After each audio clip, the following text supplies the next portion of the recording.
Alhamdulillah alladzi birahmatihi yatarahamu ibaduhul mu'minun wa bi taufiqihi wa hidayatihi yahtadidh dhallun wa asyhadu an la ilaha illallah wahdahu la syarikalah wa asyhadu anna Muhammadan abduhu wa rasuluh amma ba'd. Hadirin ikhwatu iman jamaah taklim Rebo malam Kemis rahimakumullah. Mudah-mudahan Allah merahmati kita semua. Alhamdulillah taklim rutin Rebo malam Kemis malam ini bisa terselenggarakan. Mudah-mudahan semua niat baik kita, pengorbanan kita, langkah-langkah kita dicatat dan diterima oleh Allah sebagai amal soleh. Untuk melanjutkan materi Riyadhus Shalihin, masih bab kelima, yaitu bab muraqabah. Sekarang hadis ke-7. As-sabi'u. Hadis ke-7. An Abi Ya'la Shaddad bin Ausin radhiyallahu anhu, dari Abu Ya'la yaitu Shaddad bin Aus, mudah-mudahan Allah meridhoi dia, anin nabiyyi sallallahu alaihi wasallam qala, dari Nabi sallallahu alaihi wasallam beliau bersabda, al-qayyisu mandana nafsahu wa amila lima ba'dal maut. Al-qayyisu di sarahnya al-akilu, makanya makna al-qayyis ada beberapa makna. Al-qayyis dari akar kata kasa yakisu kaisan wa qiyasatan, yang bermakna akola dorufa fatuna. Akola dorufa fatuna, yaitu memahami, mengerti, cerdas dan pandai. Jadi makna al-qayyisu ada beberapa makna. Yang ke satu akola dorufa patuna, memahami, mengerti, cerdas dan pandai. Nah, oleh Syekh Muhammad bin Alan As-Siddiqi di kitab Dalilul Falihin Syarah Riyadhus Shalihin, diambil salah satunya, al-qayyisu al-akilu, orang yang berakal, orang yang cerdas, orang yang pandai. Mandana nafsahu ai hasabaha wa manaha mustaladzatuha wa syahwatuha allati fiha halaku diniha. Makna mandana nafsahu yaitu orang yang menghisab dirinya. Tuh, makna menghisab dirinya yaitu menahan dirinya dari kelezatan-kelezatan dunia dan syahwat-syahwat dunia yang ia itu merupakan sebab kebinasaan agama.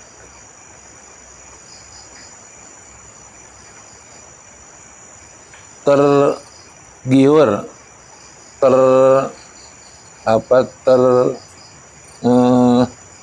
tergoda oleh kelezatan syahwat dunia menjadi penyebab kebinasaan terhadap agama.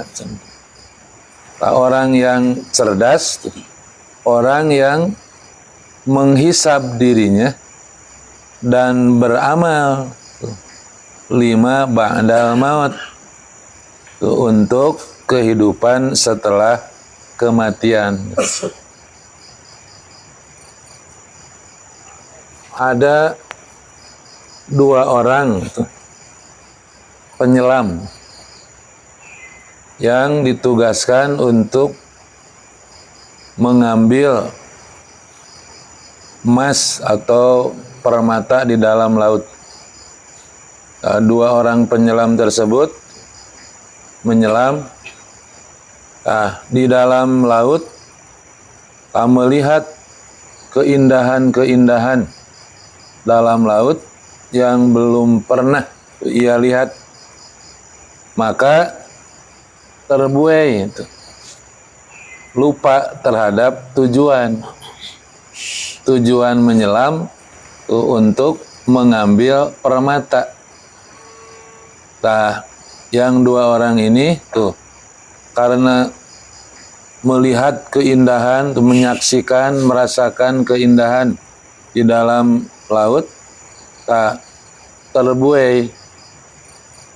Tapi yang seorang cepat sadar, melihat oksigen sudah menipis, maka ia segera melanjutkan menyelamnya dan mengambil permata yang ditugaskan tadi. Kemudian beranjak dan berhasil. Cuman tidak banyak, karena terburu-buru. Sementara penyelam kedua terus terbuai, terperdaya oleh keindahan yang dilihat, yang dirasakan di dalam laut tersebut, sehingga oksigennya kehabisan. Ia tidak bisa mengambil permata, segera berusaha untuk keluar dan tidak berhasil, tidak mampu mengambil permata. Bisa keluar dari dalam juga dengan susah payah. Itu ilustrasi bahwa kita jangan terbuai terperdaya, tertipu oleh keindahan kesenangan dunia, yang memang dunia ini menyenangkan, memperdaya. Kalau dalam hadis diibaratkan dunia ini hulwun, manis, hudrun, hijau. Tapi yang hijau-hijau itu cepat layu, yang manis itu hanya di mulut. Banyak yang terperdaya oleh keindahan, oleh kesenangan dunia. Jangan sampai seperti penyelam kedua. Kita di dunia bukan tujuan. Tujuan kita di akhirat. Harus menjadi orang yang kayis, yang cerdas, yaitu dana nafsahu, menghisab diri, wa amila lima ba'dal maut, dan beramal lima ba'dal maut minal qabri wa ma ba'dahu. Ba'dal maut itu 1, alam kubur, 2, dan setelah alam kubur. Sebagaimana kita tahu bahwa semua manusia itu akan mengalami 4 alam. Alam rahim, alam arham. Dulu kita di alam rahim 9 bulan. Setelah itu oleh Allah dipindahkan ke alam kedua. alam dunia, alam yang sedang sekarang kita jalani, alam dunia, alam kedua. Itu baru alam kedua. Nanti setelah selesai waktu kita berada di alam dunia, dan masing-masing di antara kita tidak tahu dan tidak diberitahu berapa lama kita berada di alam dunia. Yang jelas ada batasannya. Seperti di alam rahim 9 bulan da moal aya nu 3 tahun di jero rahim nu hamil 3 tahun moal aya, paling lebih 8 bulan wajar lebih. Da hakikatnya Allah yang mengatur per alam itu bakal dikaluarkeun di alam rahim teh. Walaupun betah di alam rahim bakal keluar. Di alam dunia ada batasnya.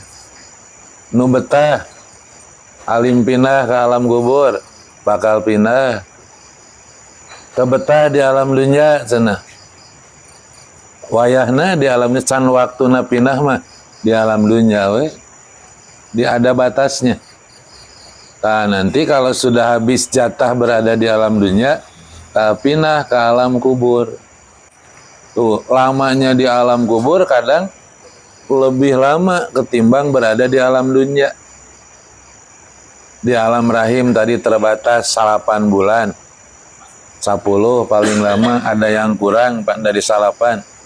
Di alam dunia 60, 70, 80, 100. Kadang jarang tuh di zaman kita sekarang yang sampai 100. Karena umur umat Nabi Muhammad itu kan oleh Rasulullah diibaratkan ibarat waktu dari asar ke maghrib. Umur umatku ibarat waktu dari asar ke maghrib. Umur umat Nasrani ibarat waktu dari duhur ke asar. Umur umat Yahudi ibarat waktu dari subuh ke duhur. Panjang di subuh ke duhur. Berapa jam dah? Genep jam, 7 jam. Di duhur ke asar 3 jaman. Di asar ke maghrib sekitar 3 jam. Umur umat Rasulullah ibarat waktu dari asar ke maghrib. Kanu haladir di dia terus di asar deh ya tereh maghrib. Aya nu di asar kene. Anu 40 kaluhur mah terus tereh maghrib tuh. Panon poe mah tereh terbenam tuh. Jadi berada di alam dunia tuh 60, 70. Para Rasulullah sendiri kan 63 tahun. Para sahabat berkisar antara 60-70. Hanya Anas bin Malik yang teriwayatkan usianya mentas ke 100. Ada yang meriwayatkan 115 tahun. Nah itu mah berkah doa Rasul Anas Madi. Ya Allah panjangkan dia umurnya, banyakkan harta kekayaannya, dan banyakkan keturunannya, anak keturunannya. Di Anas mah panjang usianya, harta kekayaannya banyak, anak keturunannya juga banyak. Selebih dari Anas mah berkisar antara 60-70. Dan di Riyadus Sholihin tadi depan bakal kebahas umur 60 itu harus cukup untuk memasukkan diri ke surga. Jadi Allah memberikan umur kepada seseorang 60 tahun itu cukup untuk menjadikan dirinya masuk surga. Itulah sebabnya tuh. Jadi kita berada di dunia pancet kolot ge tuh ngan ngumbara saur hadis tetap padahal mah. Sementara nya tadi 60 70 tak 100 misalnya. Sementara di alam kubur bisa lebih lama. Bisa ratusan tahun, bisa ribuan tahun. Sok sebelum kiamat di alam kubur terus we. Tah kalau tidak punya bekal untuk hidup di alam kubur, terus nanti di akhirat, tak bagaimana tuh menyesalnya seseorang. Seperti tadi itu orang yang menyelam kebebenangan dan terbuai, terperdaya oleh keindahan alam di dasar laut. Atau seseorang yang bekerja, berusaha, tidak mendapatkan untung. Nah, kalau sampai ke alam kubur, sampai ke akhirat tidak bawa bekal, itu sudah pasti sengsaranya. Nah, itulah sebabnya di buku, ada buku karangan guru kita Al Ustad Kyai Haji Aceng Jakaria Allahu Yarham, buku tipis itu menuju husnul khotimah. Jadi menuju husnul khotimah di usia senja, meraih husnul khotimah di usia senja. Nah, di situ ada ilustrasi begini. Nah, kita teh punya teman, punya 3 teman loh. Nah, teman yang ke-1 itu sangat perhatian, teman yang ke-1 sampai waktu, tenaga, pikiran itu dicurahkan untuk teman yang ke-1 ini. Jadi untuk memperhatikan teman ke-1 sampai waktu, tenaga, pikiran dicurahkan. Nah, teman yang kedua sama. Untuk teman yang kedua pun waktu, tenaga, pikiran dicurahkan membela, memperhatikan teman yang kedua. Sementara untuk teman yang ketiga mah kalau ada waktu sisa, nah ke teman nukatilu mah. Nah, satu waktu kita punya masalah, nah, dihadapkan ke pengadilan karena suatu kasus. Karena kita merasa banyak perhatian kepada teman ke-1, waktu, tenaga, pikiran, kita menghubungi teman kita yang ke-1, dimintai bantuan ya, kuring keur di pengadilan, pang bantuankeun, pang jawabkeun. Teman yang ke-1 tidak bisa membantu, hanya nganter wungkul. Ari harus sampai membela mah di persidangan tidak bisa, nganter wungkul ka lawang panto cenah nganter gitu.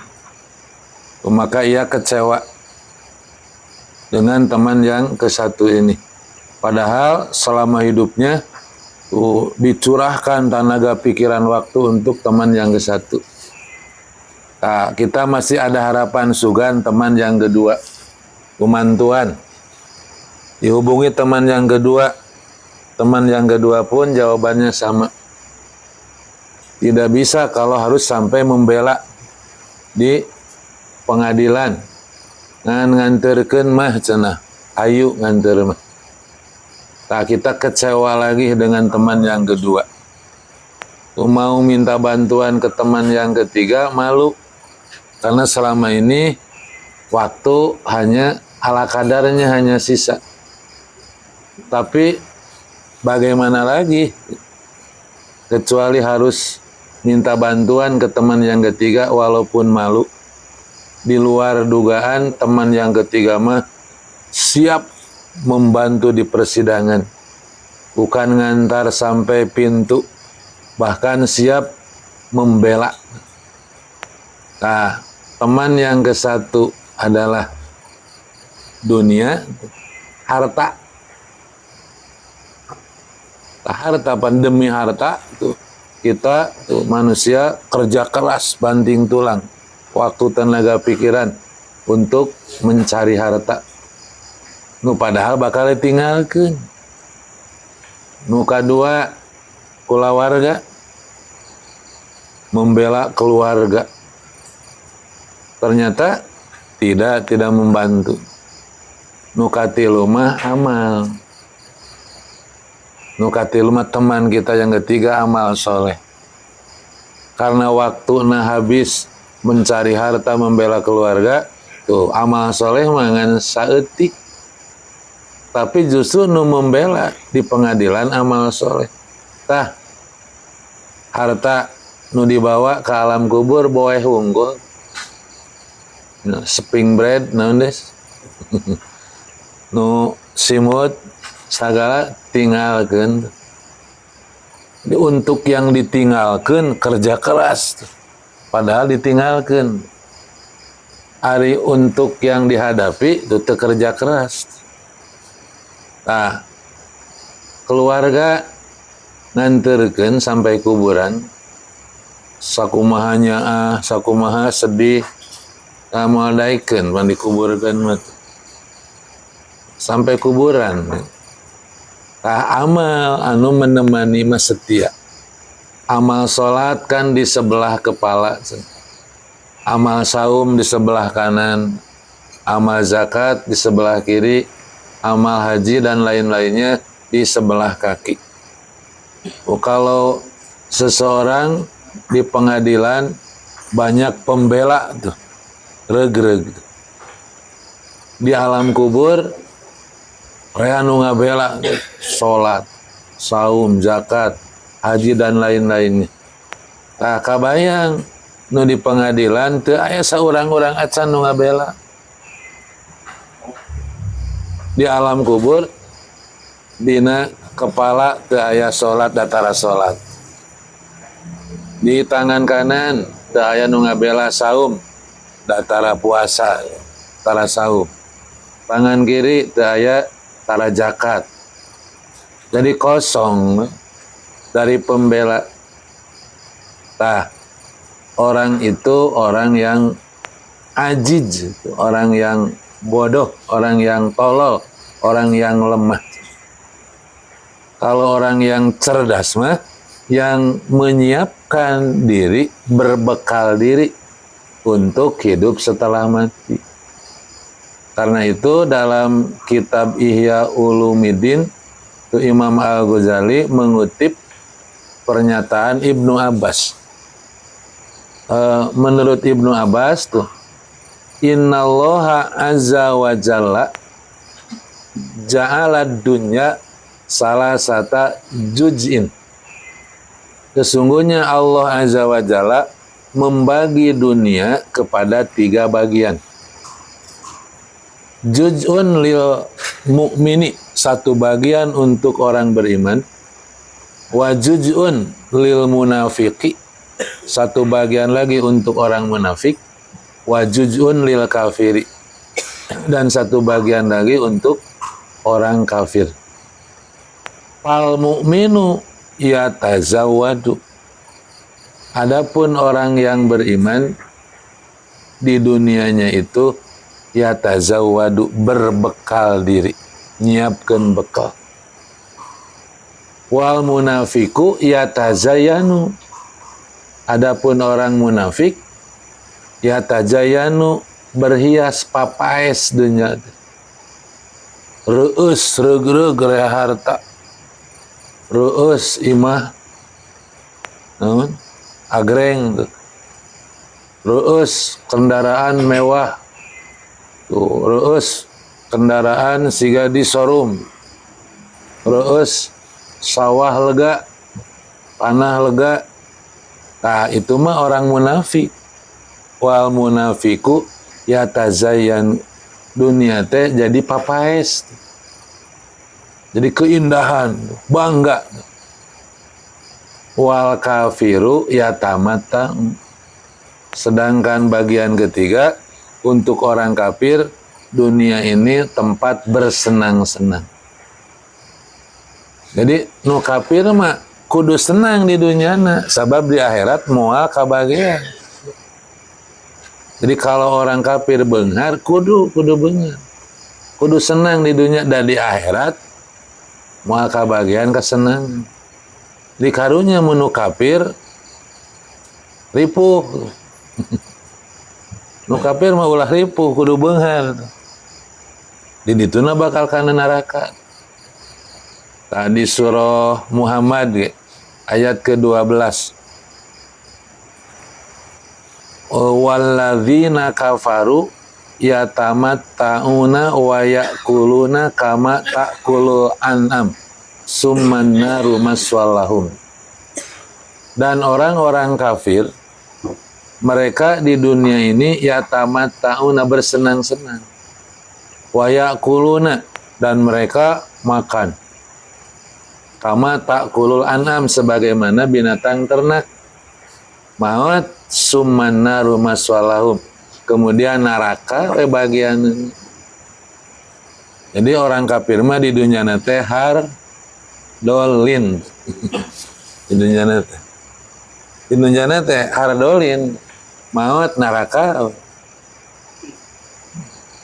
Ya tamat tauna, bersenang-senang. Tuh.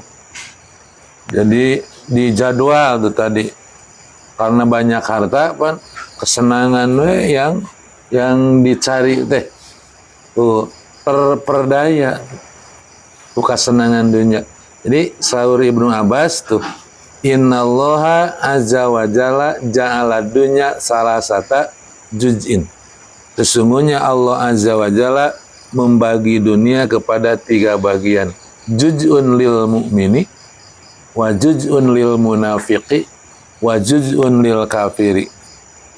Satu bagian untuk orang mukmin, satu bagian untuk orang munafik, dan satu bagian untuk orang kafir. Fal mu'minu yatazawwadu, adapun orang beriman di dunia ini yatazawwadu, menyiapkan bekal. Wal munafiku yatazayyanu, berhias, jadi papaes dunia teh kesenangan. Nah, naon tadi reus gitu, reus rea harta, reus rea pengikut, banyak naon ya pengikutnya. Nah, orang kafir mah ya tamat tak bersenang-senang. Jadi kalau ada orang beriman oleh Allah dititipkan harta, diberi kemudahan, bukan untuk berhias, bukan untuk bersenang-senang, untuk dijadikan bekal. Sok bekal tah harta titipan Allah teh tong ditinggalkeun. Tuh. Jadi nu munafik makan tadi jadi tajin, jadi papaes, maut apa ditinggalkeun hartana teh, diparebutkeun ku ahli waris. Para seawe ahli waris teh marebutkeun harta. Banyak tuh kasus-kasus parebut harta. Ada yang karena banyak hartana teh miliaran, para simkuring mah sering nguruskeun nu guar waris. Tos mang tahun-tahun di kaina teu beres-beres tuh. Anu miliaran, nu sawana hektaran.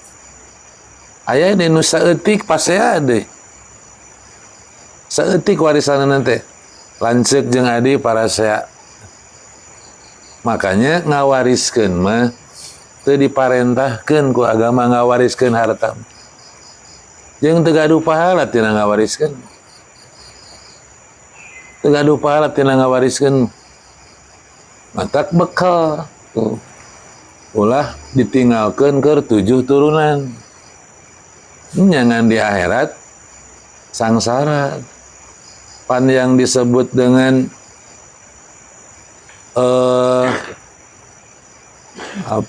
miskin, bukan yang tidak punya harta, yang banyak harta tapi teu aya nu disodakohkeun.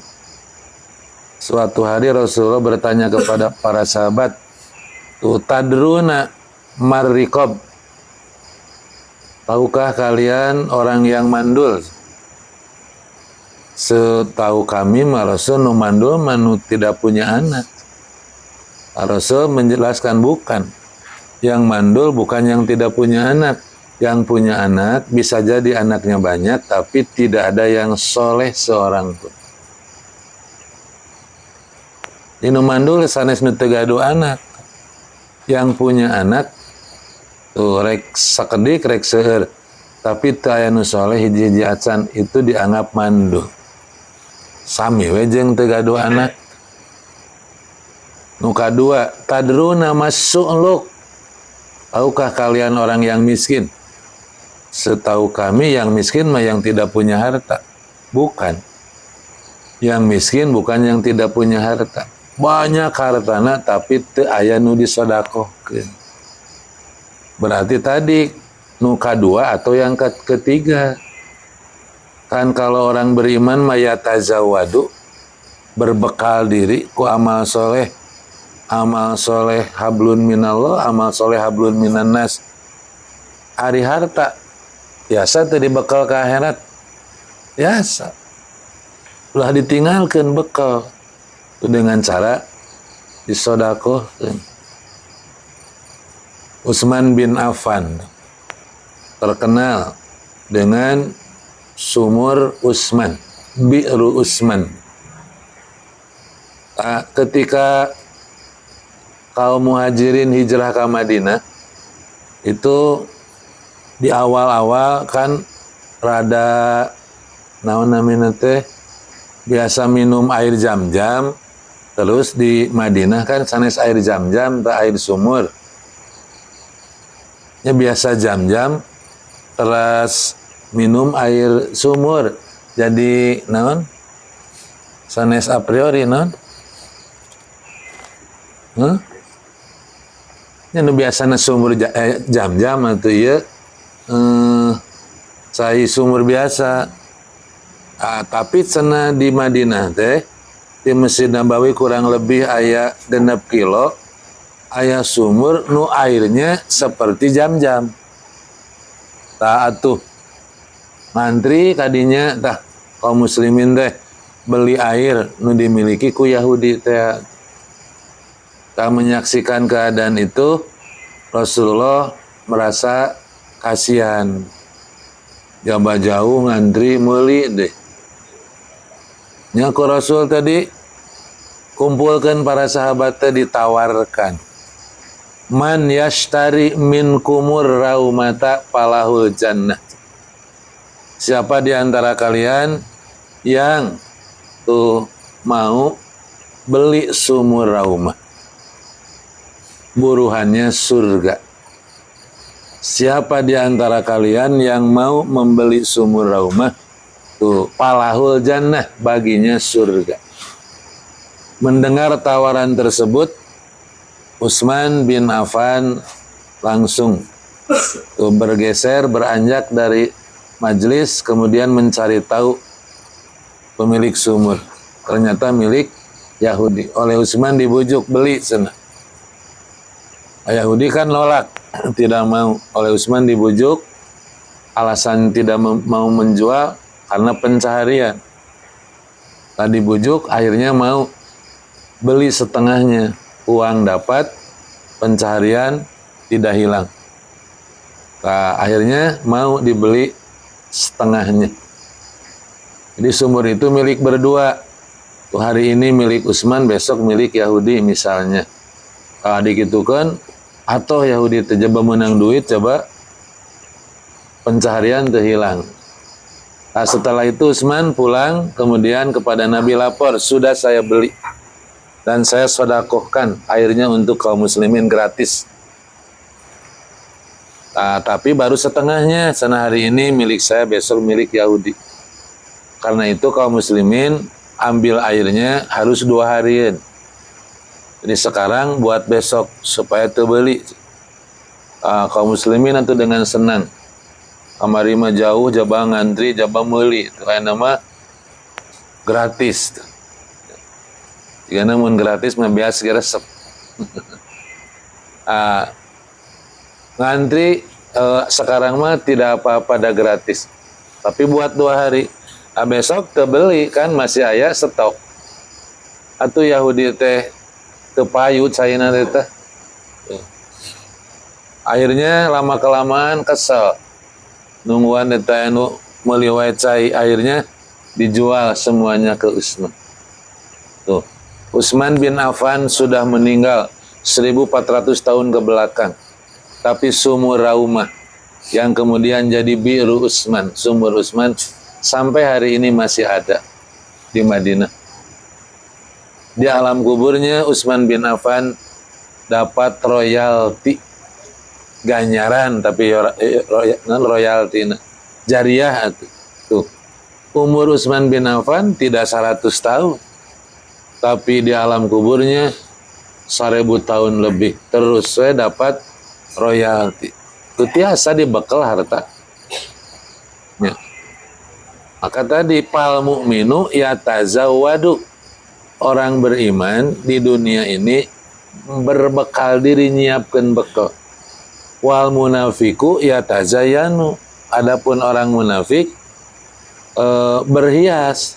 Tadi cek sepuh mah papaes dunia tadi dijadikan keindahan we tadi regreg reus tuh rea harta, rumah mewah, kendaraan mewah, pan banyak yang reus tuh.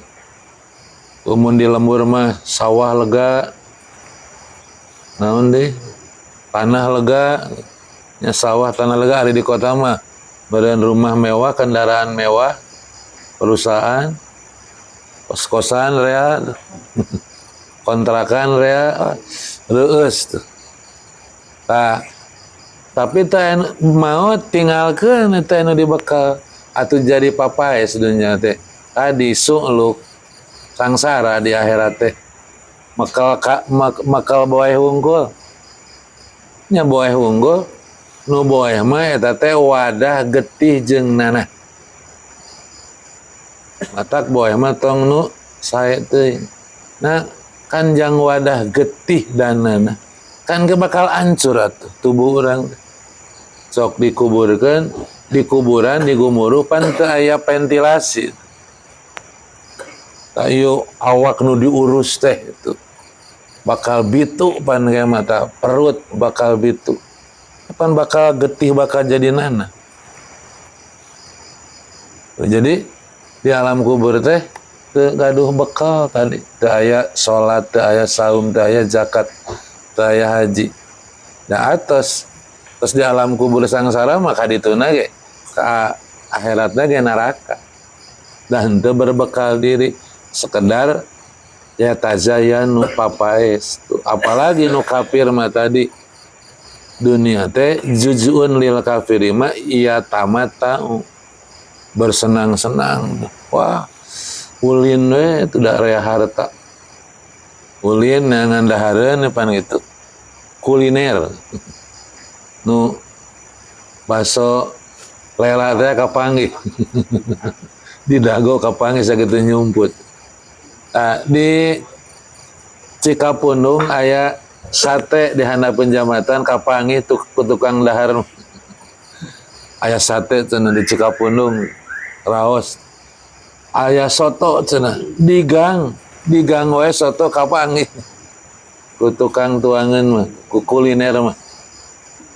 Kaangse gitu tah, kaangse. Nah, hati-hati tah. Di surah Muhammad tadi ayat ke-12, walladzina kafaru yatamatta'una wa ya'kuluna kama ta'kulul an'am summan naru maswallahum. Orang-orang kafir mereka bersenang-senang, makan, minum, maut, neraka. Nah, itu orang yang beriman harus cerdas. Tuh. Bahwa dunia bukan tempat untuk bersenang-senang, tempat mencari bekal.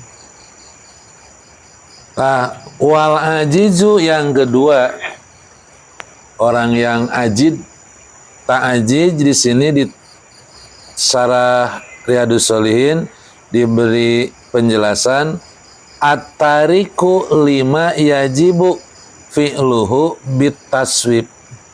Orang yang meninggalkan kewajiban yang mesti dikerjakan. Tadi diterjemah lemah atau kebalikan dari pinter tadi, bodoh. Orang yang bodoh, orang yang menjadikan dirinya mengikuti hawa nafsu. Orang yang menjadikan dirinya mengikuti hawa nafsu, nuturkan hawa nafsu. Yang kedua tuh, dan bukan beramal soleh, tapi watamanna Allah, berangan-angan kepada Allah. Allah akan memberi pahala bukan kepada yang berangan-angan, tapi kepada yang beramal. Nu berangan-angan moal diberi pahala. Yang diberi pahala, yang diganjar, yang beramal. Jadi nu ajij itu nu lemah mah ente beramal soleh teu nyiapkeun bekal, justru menjadikan dirinya mengikuti hawa nafsu. Di urang aya paribahasa geuning, naon nuturkeun hawa nafsu, ngagugu hawa nafsu. Nah, nafsu kalau diikuti membawa kepada kebinasaan tadi. Tuh, kebinasaan. Nu kecil lah tong besar-besaran. Kayak keperluan sehari-hari. Kadang orang membeli bukan karena butuh. Ini membeli bukan karena butuh, tapi karena naon tah? Gengsi. Dan teu butuh ya dengan gengsi, style tuh, gaya hirup tuh. Gaya hirup. Tuh, mata hati-hati tuh dari bapak-bapak mataranya, ibu-ibu tanu mun barang-barang ieu geuning naon? Barang-barang antik. Koleksi barang antik siga di rumah teh mun ka mana ieu? Oh, pergi bawa oleh-oleh barang antik, simpeneun. Kan aya manfaatna henteu. Tempauan unggul, deleheun. Nyapan eta, wah, besar itu dosanya. Membeli bukan manfaat, tapi mengikuti hawa nafsu. Ngeguci-guci pan sueur ngoleksi guci. Nah, itu bakal ngahisab di akhirat. Jadi kalau sudah tidak manfaat, bukan membeli, nutu manfaat malah disodakokeun. Siga baju lah kita, baju tong dina lomari teh ngajajar terus teu manfaat, kita tes bosen, ceuk urang bosen teh tuh saudara urang mah tuh butuhan sok tong dijajarkeun, dilepan sok sodakohkeun, tong dijual deh. Sodakohkeun, dijual loakan. Sodakohkeun atuh nu geus teu kapake mah. Ku saudara kita mah butuhan. Nu aya mah anu ku urang sok dipake. Muntara dipake mah bakal ngahisab di akhirat. Tuh apalagi tuh nu ngoleksi bukan barang-barang antik. Ngoleksi wah barang-barang mahal, banyak lah. Eta mah jelas pinarakaeun. Bukan ngahisab, tapi diadab eta bakal diadab. Karena teu manfaat. Orang lain mah butuh. Saya sering nyampaikan, kalau ada satu keluarga 5 orang, kamar aya genep. Kamar aya genep nyesa hiji. Kamar nu nyesa hiji bakal dihisab di akhirat. Karena tetangganya mah anggota limaan kamarna hiji ku limaan. Jadi kesenjangan sosial sangat timpang. Nu hiji mah anggota 5 kamar aya 7 tuh, nyesa 2. Nu hiji mah anggota seueur kamar aya hiji. Tah anu kamar nyesa bakal dihisab. Apalagi kalau rumah tuh. Rumah teh rea teu kausian. Batur mah butuh rumah teh, ieu mah teu kausian. Eta mah bukan dihisab deui, diazab. Diazab tuh. Karena tidak manfaat. Orang lain mah butuh. Tanah di mana-mana teu kamanfaatkeun, wah eta mah hisab. Dinarakaeun eta. Diadab. Karena tidak jelas manfaat. Sampai kieu ari boeh semua orang butuh teu boeh. Kain kapan semua orang butuh. Pasti bakal make kain kapan tes waktuna. Boleh teu ti ayeuna nyimpen boe. Bisi maot nyimpen boe sorangan gitu. Aya wae emang, tapi jarang di urang mah biasana boe mah di RT atau di masjid. Nah, mau nyimpan boe sieun nyaan maot. Padahal lah bakal maut mah bakal gitu. Tadi masih di Riyadhus Shalihin, belum kebahas, nanti masih panjang gitu mah. Jadi ada seorang sahabat tuh, Rasul teh ada seorang perempuan menenun baju dengan tangannya sendiri, hoyong kaanggo ku Rasul. Di tos janten dihadiahkeun ka Rasul. Ku Rasul teh dianggo ngajar ka para sahabat. Aya sahabat nu heureuy tapi nyaan. Duh Rasul cenah acukna sae. Rasul mah upami anu nyarios kitu surti. Oh, berarti hoyongeun gitu. Ya nanti cenah tuh kayak beres ngajar cenah. Beres ngajar Rasul ka rumah dibuka teh jas lah, semacam jas gitu. Tadi tilepan kasihkan ke orang tadi. Tuh, dikasihkan ke sahabat tadi. Atuh teman-teman teh tah ngomel, ari didinya teu boga pikiran.